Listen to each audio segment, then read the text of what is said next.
ካብ ህዝብን ናብ ህዝቢ ናይ ህዝቢ ብህዝቢ ድልድል ቃና ታሪኽ ናይ ንሽቶ ዓቢ ኤሪሳት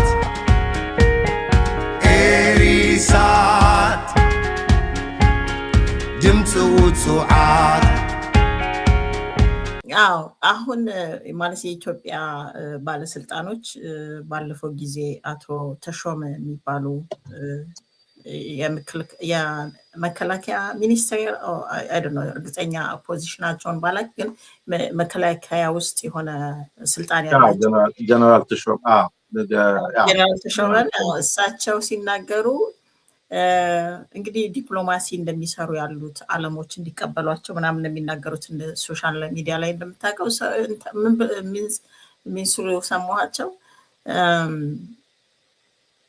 ቀይ ባህር አሰብ የናንተ ነው የሚል የሆነ አገር እንደዛ ሲሉ አትሰሙም ግን አይደለም የሚል ደግሞ አትሰሙም ያ ማለት ዓለም ራሷ አሰብ የኛ እንዲሆን ትደግፋለች ማለት ነው ሲሉ ተሰሙ እንደገና ምን ሲሉ ሰሙ ጎረቤት ሀገሮች ለምሳሌ ሞሮኮ ለጎረቤት ሀገሮቻቸው በነፃ ነው የባህር አገልግሎት የምትሰጠው ይላልና አንደኛ ነገር ተጋራጫዊ ነው እንትኑ አገልግሎት ነው የሚጠይቁት ያሉት ተጠቃሚነት ነው የሚጠይቁት ያሉት ወይስ የአሰብ ዋንነት ነው ሞሮኮ እውነት እንኳን አይደለም ሞሮኮ ጎረቤት ሀገሮቿ በሙሉ የራሳቸው የባህር በር አላቸው ሞሮኮ ልሰጣቸው አትችልም ግን ከየት የመጣ ኢንፎርሜሽን ነው ባለስልጣኑ እንደዛ ሲሉ ተሰምተዋል እና እስኪ ዓለም ዝም ማለቷ ኢትዮጵያ የምታደርገውን ያለችው የዓለምን ህግ የጣሰ የአንድ ጎረቤት ሀገር ሶቨርኒቲ የጣሰ አካሄድ ዓለም ዝም ማለቷ መደገፍ ነው ወይ አንድ ባለስልጣን ተባለው ሞሮኮ የሌለ ታሪክ ክሬኤት አድርገው ሞሮኮ በነፃ ለጎረቤቶቻቸው ሰጠች ወይስ አለማወቅ ነው ይሄ ኤሌመንተሪ የሆነው የጂኦግራፊ አቀማመጥ ወይስ ሆም ተብሎ ነው እስኪ ምን ትላለህ አቶ ክብሮም ብርሃነ ይሄ ምን ትላለህ እስኪ እንደዚህ አይነት ነገር ይሄ ማለት ኢትዮጵያ ባለስልጣኖች የእብደት ስራ ሰሩ ብሎ ዓለም ከነሱ ተከትሎ ምን ይደረጋል ሞሮኮ በሜዲትራኒያን አዋሳኝ የምትገኝ ሀገር ነች ጎረቤቶቿ ቱኒዚያን ሊቢያን ግብፅን ሁሉም የየራሳቸው እዛ ባህር በር የሌላትም ሀገር የለች እና ማንም ሰው በጉግል አርጎ ካርታውን አይቶ ራሱን መፍረድ የሚችለው ማየት የሚችለውን ነገር እንዲህ አርጋለች ሌላ ሀገር ለማለት አስበው ነው የነሱ ድንቁርና ነው ወይስ ህዝቡ ደንቆር ነው ለማለት ነው በጣም የሚገርም ማለት እንደዛ አይደረግም አንድ ከፍተኛ የሀገር መከላከያ ሚኒስትር ያለ ሰው እንደዛ አይነት ሲሊ የሆኑ በጣም አሳፋሪ የሆኑ ተግባሮችን መናገር በጣም አሳፋሪ ነገር ነው እነሱ የፈርሙት ምን ማለት እንችላለን ስለዚህ ዓለም ዝም አለን ዓለም ታዲያ ምን ያደርጋል እንግዲህ ጦርነቱን ከጀመሩት ምን ሊከተል እንደሚችል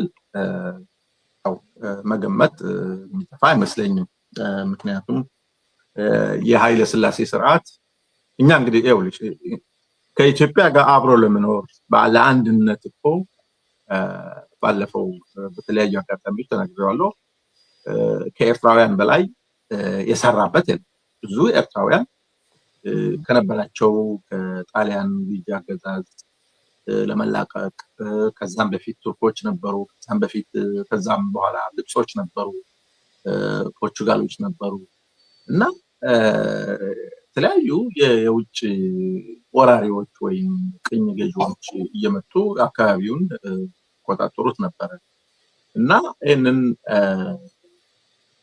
ከዚህ ካለው የታሪክ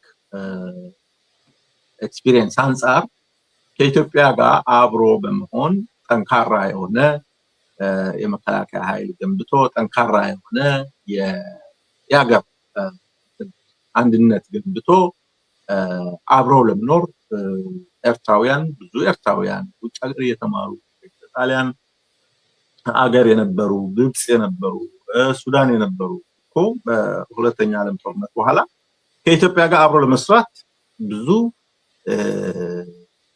ሙከራ አድርገዋል። ያ ሁሉ እንትን ሆነ መከነ ማለት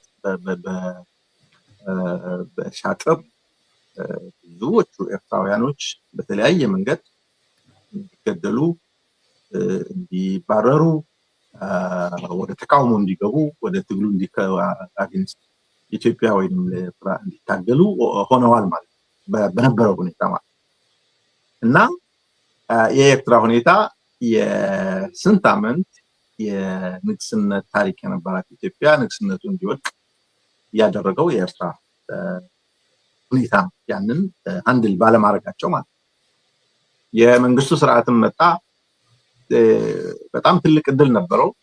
መንግስቱ ስርዓት የኤርትራን ጉዳይ የኤርትራ ጥያቄ ብዙም ከራስ ገዝነት የዘለለ አልነበረም። በዛ ያው በፌዴሬሽን ዩናይትድ ኔሽንስ የሚያውቀው የተባበሩት መንግስታት የወሰነው ውል ነበረ። ያ ውል ነው ኃይለ ሥላሴ አፍርሶ ፌደራል አስተዳደር የነበረውን በእንደራሴ እንዲመራ ያደረጉት ማለት ነው እና ነፃ የኤርትራ ፓርላማ ኤርትራ በቋንቋ የሚተዳደር እንደማንኛውም ሀገር የፌደራል አስተዳደር እንደሚተዳደር እንደዛ ነገር ነበር ኤርትራውያን የጠየቁ። ሌላ ከዛ የዘለለ ጥያቄ አልነበራቸውም። ግን ኃይለ ሥላሴ ያንን አፍርሰው በራሳቸው እንደራሴ ራሳቸው ሹማምንቶች እና ምስለኔዎች ሾሞ በነዛ እንዲካሄድ ተደረገ ማለት ፌዴሬሽኑ ፈረሰ። ከዛ በኋላ ጦርነት መጣ ማለት እና የነፃነት ትግል የ30 ዓመት ትግል ተካሄደ። ከኢትዮጵያውያን አጋሮች ጋርም ትብብር በማድረግ የመንግስቱ ኃይለማርያም ስርዓትን ተገረሰሰ ማለት ነው። እንግዲህ ይሄ እኛ የደረስንበት እኛ የነበርንበት ሁኔታ ማለት እና ይህ ሁሉ ባክግራውንድ እያለ ነው አሁን እነዛ ትላንት ተሸንፈው ተማርከው ተሸኝተው የነበሩት ጀነራሎችና ባለስልጣኖች አሁን መጥተው አይ አናውቀውም ይሄን ነገር አናውቀውም ይሉናል ማለት ነው። ስለዚህ ኤርትራውያን አብሮ ከኢትዮጵያ ጋር በመሆን ብዙ ጥረት ተደርጓል። ያ ሁሉ ጥረት ግን በነነ ትርጉም የሌለው ሆነ። ብዙ የኢትዮጵያ መንግስት አሻጥሮች ስለተሰሩበት አጉል ሆነ። ስለዚህ ለምን እንደዛ አለ ጀነራሉ እንግዲህ ባልደረቦቹን ከሱ ጋር ያሉትን ባልደረቦች ምን አይነት ትግል እንደተካሄደ እና ባዱላ በምን አይነት ሁኔታ ተማርከው 5 ዓመት ሙሉ እንክብካቤ ተደርጎላቸው ሰርተው የህይወትን ትርጉም አይተው እንዴት እንዳለፍኩት ራሱ አላቅም እስከ ማለት የደረሱበት እንግዲህ ጥሩ ስታሳልፍ ነው እንጂ እንዴት እንዳለፍከው የማታውቀው መጥፎ ነገር ብታሳልፍ ኖሮ ብዙ መዘርዘር ትችላለህ። ግን ያ ሁሉ ተደርጎ አሁን ያንን አናውቀውም፣ ኤርትራ እንዴት እንደሄደች አናውቅም፣ ዓለም እኛን ነው የምትደግፈው ብሎ ማለቱ አሳፋሪ ተግባር እነሱ ይፈሩ። ያ ብዙ ኢትዮጵያውያን እንደሰማኋቸው ኢትዮጵያ በታሪኳ እንደዚህ የምርኮኞች ስብስብ ጀነራሎች ሆና አታውቅም። እንዳልኩህም ጀነራል ተብሎ የአንድ ኤሌመንተሪ ጂኦግራፊ የማያውቅ እና ህዝቡንም የንቀት ነው እንደምትለው የሌለ ሁኔታ እና ኢትዮጵያ እንደዚህ አይነት በታሪኳ እንደዚህ አይነት ውድቀት የመሪዎች ውድቀት አጋጥሟት አያውቅም ይባላል እና ይሄን እንዴት ታየዋለህ? እስኪ አንተ ራስህ እንደ አንድ ኢትዮጵያ ተወልደህ አይምን እንዳደክ ኢትዮጵያን በደንብ እንደምታውቃት አሁንም ስዘረዝራቸው ቆየህ። የኃይለ ሥላሴ የደርግም በመጠኑ በታሪክም በራስህም በነበርክበት ስታመሳስለው የኢትዮጵያ መሪዎች ብስለትና ዲፕሎማሲያዊ አነጋገር ህዝብና መንግስት ያለው ኮሚኒኬሽን ወይ ስፒች ምን አይነት ደረጃ ላይ ትላለህ? ብዙዎች ኢትዮጵያውያን በኢትዮጵያ በታሪኳ እንደዚህ አይነት ውድቀት ታይቶ አይታወቅም ይላሉ። ምን ትላለህ? እኛ ማለት እኛ እስክናውቀው ድረስ ታሪክም ኢትዮጵያን ታሪክ ከሞላ ጎደል መቼም አዲስ አበባ ዩኒቨርሲቲ በነበርንበት ጊዜ ኢትዮጵያን ታሪክ ተምረናል። የብዙ ጀግኖች ታሪክ ይወሳል። ብዙ ጀነራሎችን ብዙ መሪዎችንም አይተናል። ግን ትላንት አሰና ፕሮግራም ላይ ስከታተል ምን ብሎ አዘጋጅቶ ነበር? የኢትዮጵያ ታሪካዊ ጠላቶች መሪዎቿ ናቸው የሚል አርዕስት ሰጥቶ በጣም ኢንትረስቲንግ የሆነ ፕሮግራም በትግርኛ ሲያስተላልፍ ነበር አማኑኤል ማለት ነው። እና በእውነት ትክክል ይሄ ነው። የኢትዮጵያ ታሪካዊ ጠላቶች ግብፅም አይደለም፣ ኤርትራም አይደለም፣ ሱዳንም አይደለም፣ አረቦችም አይደለም። የኢትዮጵያ ታሪካዊ ጠላቶች መሪዎቿ ናቸው ለማለት እደፍራለሁ። ጀስት ለማለት አይደለም፣ ምክንያቱም በጭብጥ ማለት በኤቪደንስ ማለት ምክንያቱም መሪዎቿ ስል ከምኒልክ ጀምሮ ማለት የአፄ ቴዎድሮስም ቢሆን ያደረጉት ነገር ብዙ የሚጋነን ነገር ነው። አፄ ቴዎድሮስ ስንቱን ዜጋ ነው ጨፈጨፉት። በጭፍጨፋ ነው የሚታወቁት አፄ ቴዎድሮስ ብቻ። ያ ሪፎርም ሊያደርጉ እንደዚህ አድርገዋል እንዲያርገዋል የሚባል ነገር አለ። ግን በጣም ጨካኝና ጨፍጫፊ ነው የነበሩት እና አገር ለመከላከል ከውጭ ወራሪዎች ለመከላከል ያደረጉት ነገር የሰማሁት ነገር የለም ማለት ነው። የሚኒሊክን እንምጣ። ሚኒሊክ የራሳቸውን ስልጣን ኮንሶሊዴት ለማድረግ ሲሉ ኤርትራን አሳልፈው የሰጡ መሪ ናቸው እና ቤዚካሊ የውጫሌ ውል ነው መሰረቱ ማለት የሁሉም መሰረቱ ነው። አፄ ዮሐንስ እንደሞቱ አፄ ዮሐንስ በጀግንነት ነው የተሰዉት ማለት ነው። ለኢትዮጵያ ሕዝብ ሲሉ ማለት ነው። ጎንደር ተወራ። ጎንደርን ለመከላከል ሲሉ እንግዲህ ድርቡሽ ወራሪ በጎንደር ነው የመጣው ያንን እና አገርን አስከብራለሁ ብለው ነው የተሰዉት ማለት። ከዛም በፊት በዛ 17 ዓመት ወደ 30 ምናምን ጦርነት ነው ያካሄዱት ከውጭ ወራሪዎች። አብዛኞቹ ጦርነቶች ያካሄዷቸው አገንስት ግብጾች ተዋግተዋል፣ አገንስት ጣሊያኖች ተዋግተዋል፣ አገንስት ሱዳኖች ተዋግተዋል እና ወራሪዎችን መከላከል ላይ ነው አፄ ዮሐንስ። አፄ ምኒልክ ስልጣናቸውን ለማጠናከር ሲሉ ጠመንጃና ገንዘብ ለማግኘት ኤርትራን ሸጧት ማለት ነው። የውጫሌው ጦርነት ለጣሊያን እውቅና ሰጥቶት ማለት ነው። ኤርትራ የኢትዮጵያ አካል ነበረች እንዴ? ምን እንትን አላቸው? ስልጣን አላቸው ሊሰጡ ወይ ሊከለክሉ? ከዛ በፊት ኤርትራ የኢትዮጵያ አካል ነበረች እንዴ? እውቅና ነው የሰጡት። በእርግጥ የኢትዮጵያ አካል አልነበረችም። ኦልሬዲ ጣሊያኖች መጀመሪያ በ1869 አሰብን ገዙ ከነበሩት ሎካል መሪዎች ማለት ነው። አሰብን ገዙ።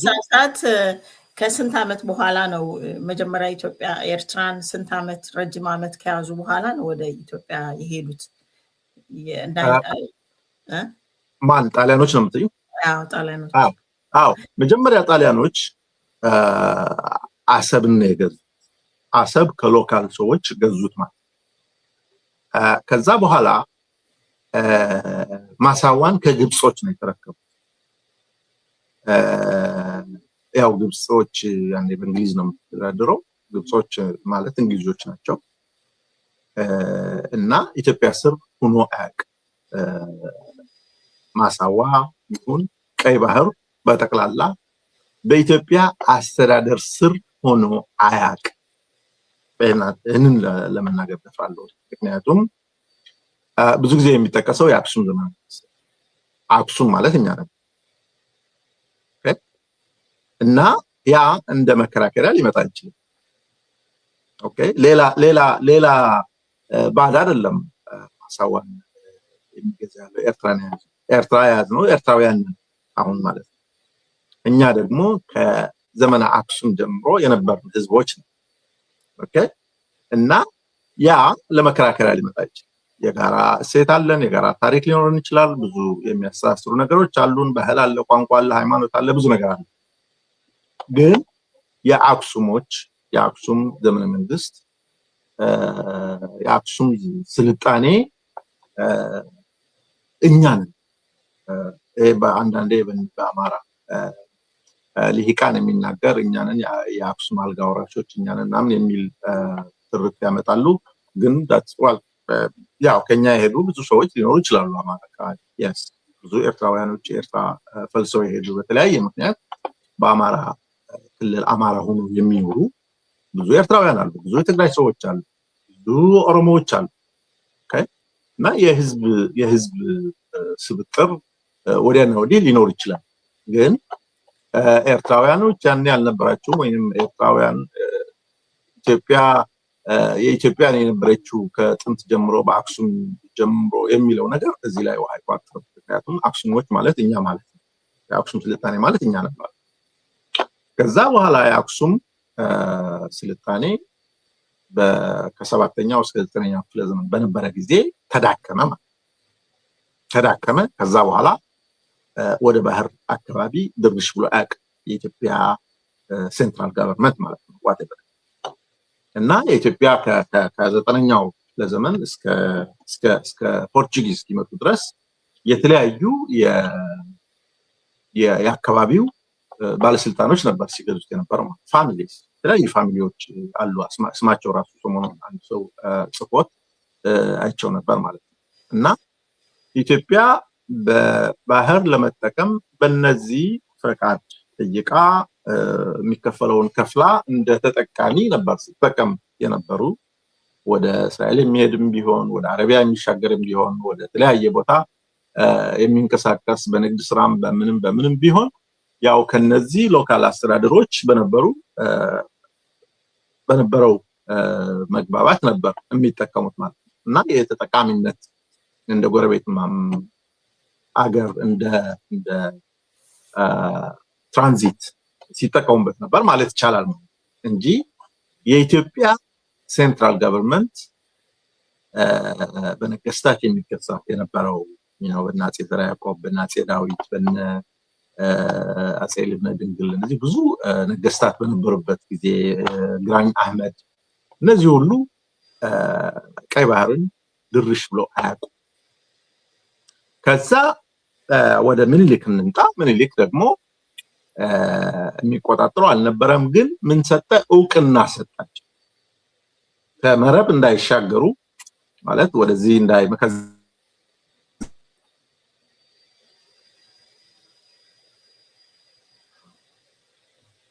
አቶ ክብሮ ጠፋውኝ መሰለኝ አለውኝ ኦኬ አሁን ድምጽ ተመለሰ ያ ኦኬ ይቅርታ እና ምኒልክ አፄ ምኒልክ ያኔ ንጉስ ምኒልክ ማለት ነው የሸዋ ንጉስ ናቸው ጠቅላላ የኢትዮጵያ ንጉስም አልነበሩም የውጫሌ ውል ሲፈረም ማለት ነው የሸዋ ንጉስ ምኒልክ ለጣሊያን እውቅና ሰጥቶ ገንዘብና መሳሪያዎችን ተቀበለ ነው ስለዚህ ማሳዋ ላይ የቀይ ባህር ላይ የማዘዝ ስልጣን አልነበራቸውም ግን ምን ሰጡት እውቅና ሰጡት ጣሊያንም ያአካባቢ በዛ አካባቢ እንዲይዝና ወደዚህ እንዳይመጣ የሚል እውቅና ነው የሰጡት ማለት ይሄ ደግሞ ከመሸጥ የራሳቸው የነበረው ማን ነው ጅቡቲ ነው መሸጥ ሳይሆን የኤርትራ የነሱ አለመሆኗን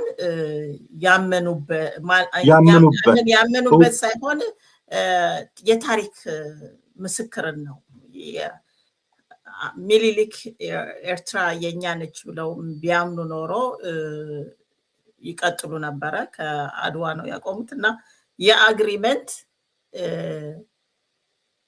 አሁን ላሉት ይሄ የውሸት ናሬቲቭ ለመፍጠር የውሸት ታሪክ ለመስራት የሚሞክሩት ያሉት እሱ ራሱ አንድ ኤቪደንስ ነው። ኤርትራ የኢትዮጵያ አካል ሆና እንደማታቅ ኢትዮጵያን በታሪኳ ቀይ ባህር ባህሩን ተቆጣጥራ እንደማታቅ ምስክር ነው መሰለኝ።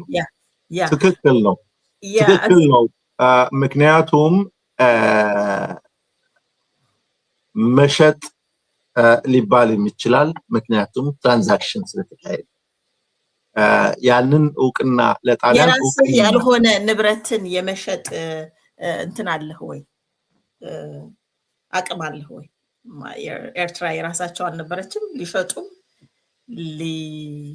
ምንም ሊያደርጉ ብዬ አምናለሁ። የራሳቸው ያልሆነ ልክ ነሽ። እዚህ ላይ አከራካሪ ነገር ሊመጣ ይችላል። ምክንያቱም የራሴ ያልሆነውን መሸጥ ይቻላል ወይ? አጭበርባሪ ከሆነ ማድረግ ይችላል። ምክንያቱም የራሱ ያልሆነውን ሽጦ ገንዘብ ከተቀበለ there is transaction። አንድ የባህሩ አሁን ጣሊያን ከማሳዋ አካባቢ ነው የነበረው እና እየገፋ ነው ሲመጣ የነበረው እና ሙሉ በሙሉ ኤርትራ የሚለውን አልተቆጣጠርም ነበር እና ለተቀረው ወደ ኖርዝ ወደ ሃይላንዱ አካባቢ የመጣውን ብዙ የመሬት ክፍል እንዲቆጣጠር እውቅና ተሰጠው በኢትዮጵያ መንግስት ማለት። ለዛ ኢን ሪተርን ደግሞ ምላሹ ምንድነው? ገንዘብ ሰጠ ማለት ነው። ጣሊያን ወደ 30,000 የሚያክል የያኔ ጠበንጃዎችን 28 የሚያክል መድፎችን የዛኔ መድፎችን እና ገንዘብ ደግሞ የተወሰነ አማውንት ብዙ አማውንቱን በብዙ ታሪክ ሰነዶች ላይ ብዙም አይጠቀስም። ገንዘብ ተቀብሎ እንግዲህ ገንዘብ ተቀብለ የሆነ ነገር እንትን ካደረክ ራይትን ሸጥ ማለት ነው። በክሌም የምታደርገውን ነገር ሸጥክ ማለት ነው። ስለዚህ የራስህ ያልሆነ ነው ወይስ አይደለም ሊያከራክር ይችላል። ግን አፄ ምኒልክ ትራንዛክሽን ነው ያካሄዱት፣ ሽያጭ ነው ያካሄዱት ማለት ነው። ከጅቡቲ ጋር ነው ወዳጆ።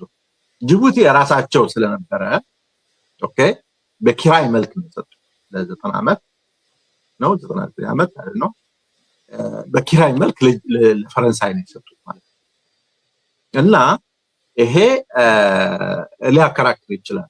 ግን በዛኔ እነ አላስካ ከራሻ የተገዙበት ጊዜ ነበረ። እነ ካሊፎርኒያ ከሜክሲኮ የተገዙበት ጊዜ ስለነበረ ያኔ ሰፋፊ መሬቶች ይሸጡ ነበረ በትራንዛክሽን ማለት ነው። በኃይልም ጨምሮ ለምሳሌ አሜሪካ 1/4 መሬቷን ከሜክሲኮ ስትወስደው ኦኬ በኃይል የሜክሲኮን መንግስት በኃይል አሸንፋ እዛው ላይ ተጨማሪ 15 ሚሊዮን ገንዘብ ከፍላ ነው እሺ አሰኝታ እነዚህ እንደነ ካሊፎርኒያ፣ ኦሬገን እንደዚህ ዌስት ኮስት ያሉትን መሬቶች የተረከበችው ማለት ነው። እና ያም little bit of ገንዘብም ነበረው የያዙት መሬትም ነበራቸው ጣሊያኖች ከባህሩ ጭምር ማለት ነው። ተጨማሪም ወደ ኖርዝ እንዲሄዱ አሁን የነበረው ሞር ክርክር ከየት ይሁን ድንበሩን ኦኬ እና ያ ክፍያው ለስሙዝ ማድረጊያ ይመስለኛል ማለት ነው። ከዛ ወዲያውኑ ያልተስማሙበት አርቲክል ስለነበረ በዛ መሰረት እንትኑ ፈረሰ ማለት ነው። ሁሉ ፈረሰ ማለት ነው። ኦኬ ከዛ 1896 የአድዋ ጦርነት መጣ። የአድዋ ጦርነት ሲመጣ የአድዋ ጦርነት ምን እንደሆነ አይተናል። ኦኬ ከዛ በኋላ ግን የአዲስ አበባ ጦርነት ላይ መረብ ምላሽ ብለው አጸደቁት ማለት ነው። ፎርጉድ ያ መረብ ምላሽ የመጣው የአዲስ አበባው ጦርነት። ስለዚህ የካቲት ምናምን እንትኑ እንደተደረገ ከዛ በኋላ ከ6 ወር በኋላ ነው አዲስ አበባ ተገኝተው የአዲስ አበባውን ጦርነት ያካሄዱት። የአዲስ አበባውን ውል ያካሄዱት ካብ ህዝቢ ናብ ህዝቢ ናይ ህዝቢ ብህዝቢ ድልድል ቃና ታሪኽ ናይ ንሽቶ ዓቢ ኤሪሳ